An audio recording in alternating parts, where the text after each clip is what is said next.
오늘 함께 은혜 나누실 말씀 사도행전 15장 36절로 41절의 말씀입니다. 사도행전 15장 36절에서 41절 말씀 같이 한 목소리로 합독하겠습니다. 며칠 후에 바울이 바나바더러 말하되 우리가 주의 말씀을 전한 각 성으로 다시 가서 형제들이 어떠한가 방문하자 하고 바나바는 마가라 하는 요한도 데리고 가고자 하나 바울은 밤빌리아에서 자기들을 떠나 함께 일하러 가지 아니한 자를 데리고 가는 것이 옳지 않다 하여 서로 심히 다투어 피차 갈라서니 바나바는 마가를 데리고 배 타고 구브로로 가고 바울은 실라를 택한 후에 형제들에게 주의 은혜에 부탁함을 받고 떠나 수리아와 길리기아로 다니며 교회들을 견고하게 하니라. 아멘. 오늘 함께 보독한 사도행전 15장 36절로 41절의 말씀을 가지고 갈등이 일어날 때라는 제목으로 함께 말씀의 은혜를 나누겠습니다. 우리가 요 주 동안 안디옥 교회에서 일어났던 그 갈등의 요소들에 대한 초대교회의 대처 방법들을 함께 보았습니다. 하나님께서 이방인의 빛으로 사도 바울을 택하시고 1차 선교여행을 통하여 복음을 전하게 하셨습니다. 그리고 그 복음이 전해지는 과정에 유대인들뿐만 아니라 많은 이방인들이 주님께로 복음을 받아들고 주님께로 돌아오는 많은 역사가 일어났습니다. 초대교회가 유대인 공동체에서 점차로 이방인들이 합류하기 시작하면서 문제가 생겼던 것이 유대인들이 가지고 있는 기존 전통과 또 그 전통을 전혀 알지 못하는 이방인들 사이에 갈등이 생겨나는 거죠. 가장 성경에서는 딱 한 가지 할례 사건만 이야기하고 있지만 그 외에도 많은 문제들이 있었습니다. 그 할례 문제를 가지고 예루살렘 공의회의 결정을 받게 되고 또 그 결과로서 나뉘어지고 다툼이 있었던 것, 분열되고 자칫 교회가 큰 위기를 만날 뻔했었던 그 문제를 지혜롭게 잘 해결하는 모습, 그 모든 과정들을 우리가 살펴보았습니다. 특별히 오늘 우리가 이 초대교회 예루살렘 공의회의 결정 그리고 1차 선교여행과 바울의 1차 선교여행과 2차 선교여행 사이에 일어나는 일입니다. 예루살렘 교회에서 유대인과 이방인 사이의 문제들에 대한 해결책을 기준을 세워서 그 문제를 일단락을 시키고 또 앞으로 선교의 방향과 교회의 모습을 결정짓는 중요한 결정을 내리게 됩니다. 이게 우리가 보았던 예루살렘 공의회에서 결정하였던 그 결과에 대한 결과를 우리가 살펴보게 되는데요. 오늘 말씀을 통해서 다시 한번 예루살렘 공의회의 결과와 또 그 중간에 어떠한 일들이 있었는지 함께 말씀을 통해서 은혜 나누기를 원합니다. 첫 번째 예루살렘 공의회의 결과를 한번 살펴보겠습니다. 사도행전 15장 28절로 29절 말씀에 예루살렘 공의회의 최종 결론을 이렇게 설명을 합니다.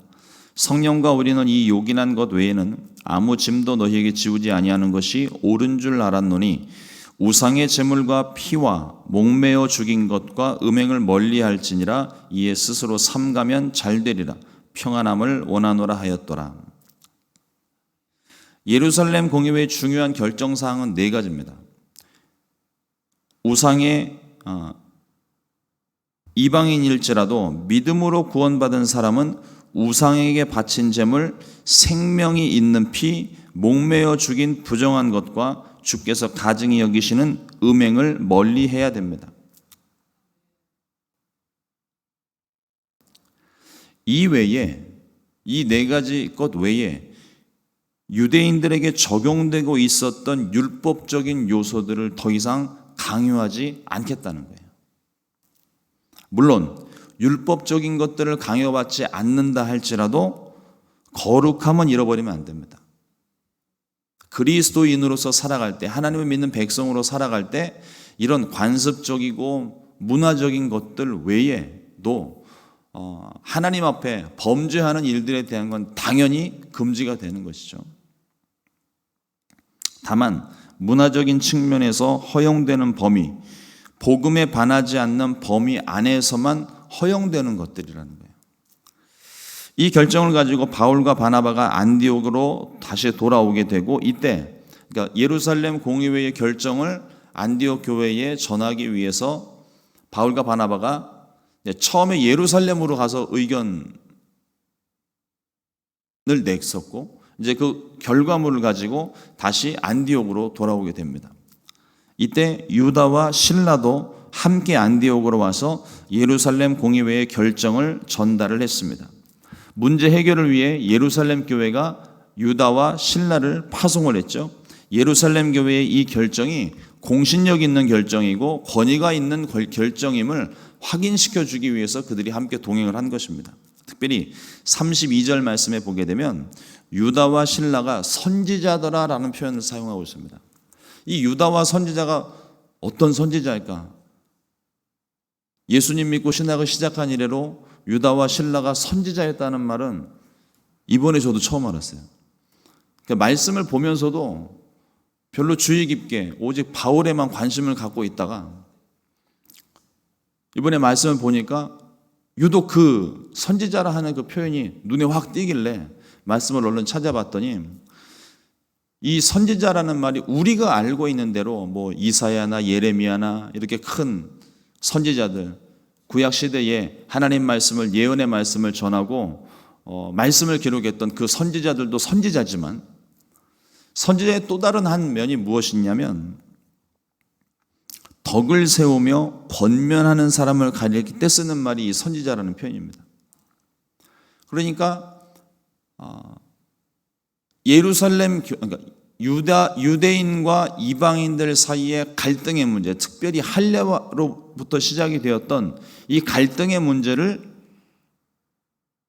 논의하고 네 가지 것 외에는 아무것도 짐지우지 않겠다는 예루살렘 교회의 최종 결정을 가지고 가서 그들을 위로하고 그들에게 덕을 세우고 또 옳지 않은 일들에 대해서 혹여라도 아직도 남아있는 앙금들, 유대인들이 가지고 있는 괜한 자부심, 자기네들이 어떤 선민이라는 자부심 때문에 일어나는 문제라든지 혹여라도 이방인이라는 생각 때문에 그들에게서부터 좀 상대적으로 이렇게 좀 눌려있는 그런 사람들을 위로하고 권면하여서 세워나가는 거예요.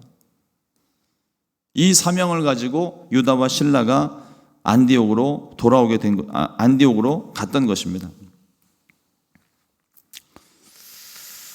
예루살렘 교회가 이방인 성도들은 유대 관습을 따르지 않아도 된다는 결정을 내림에 따라 초대 교회 안에 유대인과 이방인들 사이의 갈등과 분열의 조짐이 있었던 할례 문제는 일단락을 지었습니다.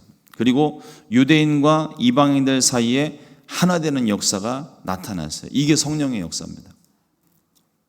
성령의 역사가 많은 것들이 있어요. 뭐 오순절 마다락방에 성령 임하심 같이 특별한 이적과 기사들이 나타나는 경우가 있고 또 병을 고치는 일들이 일어나기도 하고 방언을 말하기도 하고 신비한 일들, 우리는 보통 성령의 역사에 대해서 신비한 일들을 많이 이야기를 하는데 이것도 굉장히 신비한 일입니다.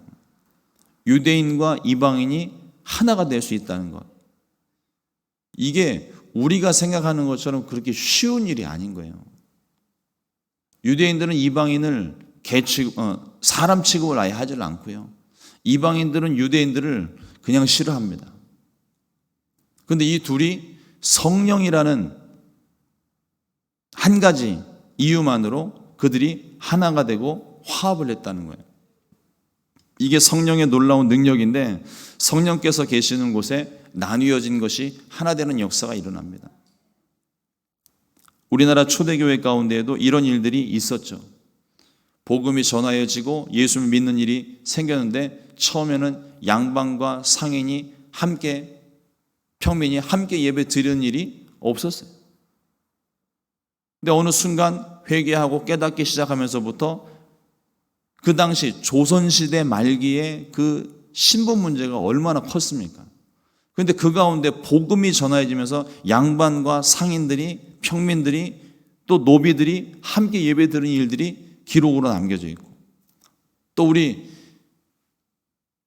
70년대 전까지만 하더라도 70년대도 마찬가지였었겠지만 우리 한국 사회 안에 이런 이야기 있죠. 남녀 7세 부동석. 그래서 예배를 드릴 때도 남자 따로 여자 따로 예배를 드리는 일들이 있었는데, 우리 한국의 초기 기독교 역사 가운데는 이 남자와 여자가 같이 동석은 안 하더라도 그래도 이렇게 제 기억으로 교회사를 배우면서 기억 속에 기억나는 것이, 기역자 모양의 건물에서 가운데서 말씀을 전하고 남자는 왼쪽 편에 여자는 오른쪽 편에 앉았다는 그런 기록이 있습니다. 워낙 그것이 시대적으로 특별히 어떤 도덕적인 거나 어떤 예의 범절을 강조하던 그런 분위기 안에서 남자와 여자가 함께 예배 드리는 일은 도저히 안 되는 일이라 할지라도 그래도 같은 공간 안에서 같이 예배를 드렸다는데 의미가 있다는 것이겠죠. 성령의 역사가 바로 이런 것입니다. 나뉘어진 것들을 하나 되게 하고 먼데 것들을 가깝게 하고 원수도 사랑하고 하나 되는 능력이 나타나는 것이 성령의 역사입니다. 교회뿐만 아니라 성령이 역사하는 모든 곳에 하나 되는 역사가 일어납니다. 복음이 전해지려는 목적 아래 용납할 수 없었던 것, 용납할 수 있는 것, 용납할 수 없는 것이 있고, 내가 꺾고 버려야 할 것이 있고, 내가 지켜야 할 것들이 분명히 있습니다. 각자의 처지와 상황이 다 다르겠지만 기도할 때 성령께서 이것을 깨닫게 해주십니다. 내가 버려야 될 것이 무엇인지, 내가 지켜야 될 것이 무엇인지, 내가 꺾어야 될 것이 무엇인지, 또 우리가 용납할 수 있는 것은 무엇이고 용납할 수 없는 것은 무엇인지 기도하면서 이것을 우리가 하나하나 해결해야 돼요. 우리가 성경 가운데 모든 답이 있다고 말을 하지만 실제 성경 가운데 모든 답이 있는 게 맞기는 맞는데 실제 개개인의 삶 가운데 하나하나 적용하려다 보면은요, 그 말씀을 다 찾기가 쉽지가 않아요. 그럴 때 우리가 성령님께 기도를 하는 겁니다. 여기 우리 지금 앉아있는 성도님들 사이에서도 내가 겪는 문제와 내 옆에 계신 분이 겪는 문제가 다 달라요. 비슷한 것 같은데 각자의 처지와 상황이 또 달라요. 그러니까 그 말씀을 일괄적으로 그 어떤 상황이 있을 때 이 말씀을 적용하고 어떤 상황이 있을 때 저 말씀을 적용하고 일괄적으로 이렇게 확 밀어붙일 수가 없습니다. 그 미묘한 차이를 성령께서 우리 안에 역사하시고 말씀해 주실 때 그것을 깨닫게 해주시고, 그래서 그 다툼과 나뉘어짐과 또 어떤 개인적으로도 버릴 것과 버리지 말아야 될 것들을 구별하는데 성령께서 역사하시고 우리를 가르쳐 주시는 겁니다. 성령의 인도하심 속에 하나됨을 누리고 또 경험하게 되시기를 우리 주님의 이름으로 축원을 드립니다. 둘째로 바울과 바나바의 갈등이에요. 수리아 안디옥 교회에서 일어났던 유대인과 이방인 사이의 할례 논쟁은 성령의 간섭하심 속에 하나됨이라는 아름다운 결론을 맺게 됐습니다. 바울과 바나바는 수리아 안디옥으로 돌아가서 또 한동안 열심히 말씀을 가르쳤고 복음을 전했습니다. 말씀을 가르치던 중에 사도 바울의 마음 가운데 1차 선교 여행에 복음을 전하였던 그곳 교회와 또 거기서 만났던 성도들과 또 친밀한 교제를 나누었던 사람들의 안부가 소식이 궁금한 거예요. 지금이야 전화가 있고 SNS가 있으니까 전화로 연락을 해보고 굳이 전화하지 않아도 SNS를 통해서 이 사람이 오늘은 뭘 먹었고 오늘은 무엇을 입었고 누구를 만났고 이런 것들을 알 수 있지만 그 당시는 그것이 전혀 없으니까 궁금한 거죠. 교회는 잘 있는지. 더군다나 초대교회 환난과 핍박이 계속 있었고 또 복음을 처음 접했던 성도들이 과연 교회에 계속 출석은 하고 있는지 그 안부가 굉장히 궁금했던 것 같습니다. 이에 바나바에게 다시 방문하자고 요청을 하게 됐어요. 그러니까 사실상 이제 사도 바울의 2차 선교 여행을 준비하는 과정입니다. 사실 2차 선교 여행의 제안이 2차 선교 여행의 본래 목적은 1차 선교 여행지를 재방문하는 거예요. 요즘 우리가 조금 이해하는데 좀 쉬운 단어를 사용한다면 신방하러 가는 겁니다. 신방하러. 그리고 믿음을 독려해주고 더불어서 신방 간 김에 그곳에 믿지 않는 또 이방인들과 유대인들이 있으면 가서 복음을 전할 수 있는 기회를 얻기 위해서 2차 선교 여행이 계획되고 준비되었습니다. 그런데 시작부터 문제 하나가 발생을 합니다. 바나바는 1차 때 동행을 했었던 자신의 조카, 나중에 뒤에 보면 생질이라고 표현하는데 자신의 조카입니다. 마가 요한을 같이 데려가자고 그래요.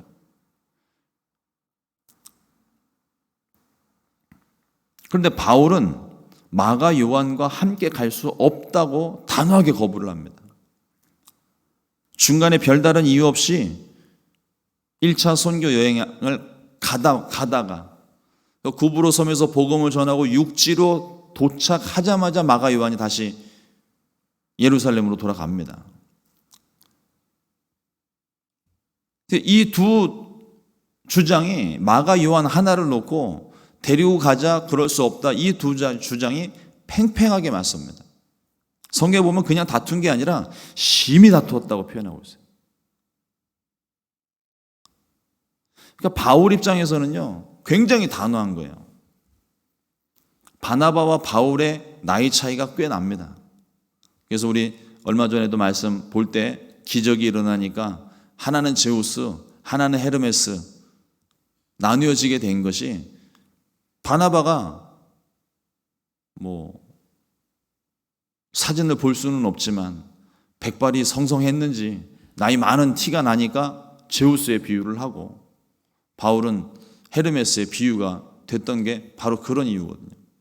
근데 아무리 서양 문화라 하더라도 그래도 나이에 대한 존중과 존경의 마음은 분명히 있습니다. 유대인 안에서도.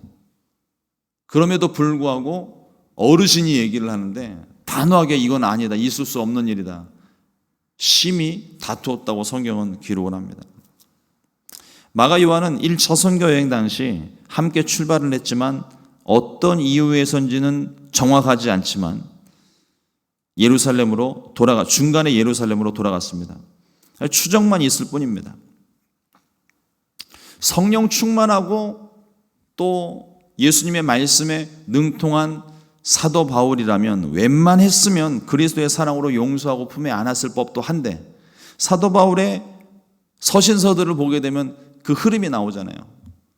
주의 사랑으로 권면하고 용납하고 용서하고 이런 이야기들이 가득한 내용들을 봤을 때 사도 바울의 입장을 아무리 우리가 생각해 본다 하더라도 웬만했으면 아마 데려갔을 것 같아요. 근데 바울은 필사적으로 바나바의 의견에 반대를 합니다. 바나바 입장에서는 조카니까 데리고 갈 수 있겠지만 바울 입장에서는 중간중간 나오는 이 사건들에 대한 내용들을 말씀을 종합해 볼 때 그 느낌상 바울의 입장에서는 굉장한 배신감을 느꼈던 것 같아요. 그런데 이 선교 여행에 데리고 가는데 하루 이틀 잠깐 갔다가 오는 것도 아니에요. 하루 이틀이라면 그냥 두 눈 질끈 감고 참고 그냥 버텨보겠는데 선교 여행을 나가게 되면 적어도 몇 개월이고 길게는 몇 년이 걸릴지도 모르는 일인데 하루 이틀도 아니고 오랜 시간 함께 다니며 얼굴을 봐야 되는데 또 배신을 당하지는 않을지 또 중간에 하차하지는 않을지 의심과 불편한 감정이 사그라지지가 않아서 마가 요한을 도저히 데려갈 수 없다는 겁니다. 마가 요한을 향한, 그러니까 바울이 인간적인 마음에 마가 요한을 향한 미움의 감정이 아주 없다고는 할 수 없을 거예요. 이만큼 완강하게 반대를 하니까. 그런데 그거보다는 자칫 복음 전파에 감정적인 부분 때문에 방해를 받을 수 있기 때문에 배제한 것으로 저는 생각이 됩니다. 하나님의 일을 생각을 하고 주님의 말씀을 전하고 그 말씀대로 순종하려고 노력은 하겠지만, 그러나 감정적으로 컨트롤이 되지 않을 때는요, 그것이 제대로 하나님께 온전히 쓰임받았다고 말하기가 쉽지가 않은 거예요. 이 안에 내 속에서 막 전쟁이 일어나는데 영적인 전쟁을 어떻게 감당을 합니까? 내 속에 평안함이 있어야 되는데. 그런데 자꾸만 감정적인 일들로 그 마음이 닫혀지게 되고 상처가 생기게 되면 주님의 거룩한 사역을 감당하는 데 있어서 자꾸 지치고 기운이 빠지게 되는 거예요. 아마도 사도 바울이 그 부분 때문에 마가 요한과 함께 할 수 없지 않았을까 생각이 듭니다. 우리가 말씀을 보면서 생각해 보는 것이, 앞선 안디옥의 아름답고 따뜻한 결론과는 다르게 결국 바나바와 바울은요, 갈라지게 됩니다. 입장차를 좁히지 못하고 바나바는 마가 요한을 데리고 구브로 섬으로 가게 되고, 바울은 신라와 함께 수리아와 길리기아 지방으로 각자 선교 여행을 떠난 거예요. 근데 1차 목적을, 그러니까 2차 선교 여행의 제일 중심이 되는 목적을 아까 말씀을 드렸죠. 1차 선교 여행지를 재방문하고 세워진 교회를 위로하고 성도들을 권면하기 위해서 갔는데, 바나바와 마가 요한은 1차 선교 여행의 시작점인 구브로 섬으로 들어가고, 바울과 실라는 구브로 섬을 지나서 마가 요한이 떠났던 그 내륙 지방에 들어가면서부터 그 지역을 순회하게 됩니다. 그러니까 첫 번째 기준이 되었던 1차 선교 여행지를 방문하는 데는 전혀 지장이 없는 거예요. 오히려 두 사람이 서로 나누어서 각자 역할 분담을 한 모습이 돼버리고 마는 거죠.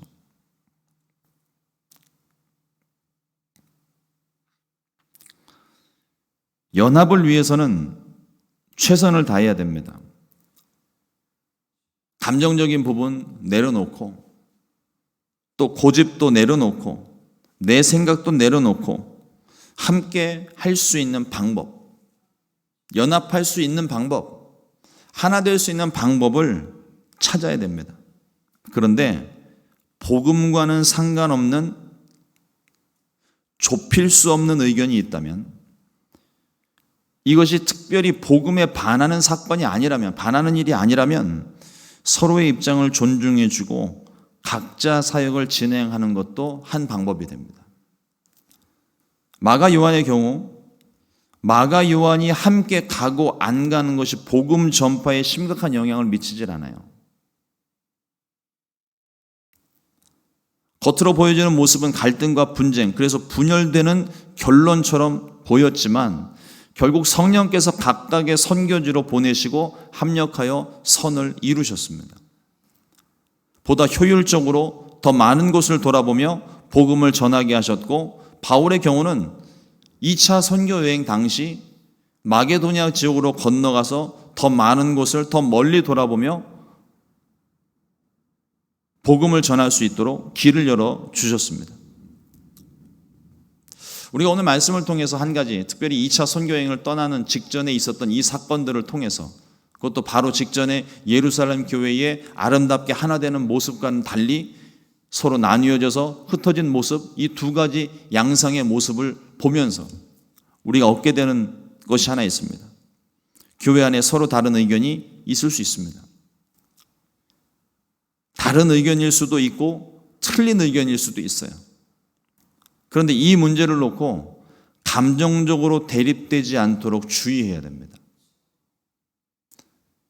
서로의 입장과 삶의 환경이 다르고 배경이 다르기 때문에 생각하는 것, 보는 것, 말하는 것 다 틀려요. 다 달라요. 근데 그게 정말 상대가 진짜 틀렸을 수도 있고 내가 틀렸을 수도 있어요. 근데 그것을 나는 옳다 생각을 하고 말을 하는데, 말을 하면서 감정적으로 충돌이 일어나기 시작하면 그때부터는 하나님의 역사가 쉽지 않습니다. 몇 번 제가 말씀을 드렸던 것 같은데요, 사람이요 가끔씩 하나님보다 세질 때가 있습니다. 자기가 주장하는 바들이 있을 때 하나님 끝까지 이겨먹으려고 그래요. 기도하면 하나님이 아니라고 내 속에 말씀을 하고 계시는데도 내 마음속에 내가 생각하고 내가 옳다라는 것, 내가 저 사람보다 더 나아야 되고 저 사람보다 뒤지면 안 되고 뭐 이런 고집과 생각들을 가지고 있다 보면은요, 하나님이 무슨 말씀을 하셔도 그 사람 그 말씀 안 듣습니다. 그리고 끝끝내 자기 하고 싶은 대로 해요. 그게 연약한 우리 인간들의 모습이에요. 결국 하나님 이겨먹더라고요. 근데 우리가 이 감정적인 부분에 이게 충돌이 일어나면은요, 이미 감정적으로 격해진 상황 가운데서는 하나님이 무슨 말씀을 하셔도 웬만해서는 그 말씀에 순종 잘 안 합니다. 끝까지 내가 옳다. 끝까지 내가 옳다라는 걸 주장을 해요. 그러다 보면 감정적으로는 더 격해지게 되고요. 결국에는 잘못된 길로, 편협된 길로 나가게 되는 거예요. 그러면 다시는 이 둘이 하나 되기가 쉽지 않습니다. 대화를 하다 보면 격해질 때가 있어요. 그때는 쉬어야 돼요. 무조건 쉬어야 됩니다.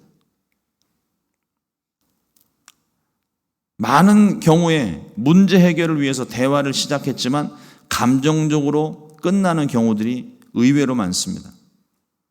감정에 휩싸이지 않도록 우리는 더 성령 충만해야 돼요. 기도해야 됩니다.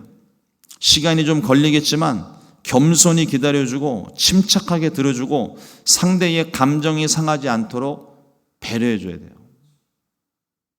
때로는 그 일이 왜 나만 이 일을 해야 되냐고, 너무 속상하다고 답답하다고 하나님한테 원망하고 하소연할 때 있지만, 너무 억울하고 답답할 때 있지만, 그때 하나님께 나와서 기도해 보세요. 하나님 뭐라고 얘기하시나? 저 몇 번 그 응답을 들었거든요. 주님이 저한테 그러시더라고요. 답답한 거 알아. 내 마음은 오죽하겠니?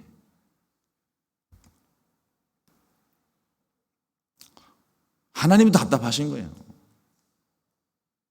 적어도 내가 옳다, 말씀의 근거에서 옳은 것이 확인됐을 때, 상대가 너무 막 무지막지하게 이야기할 때.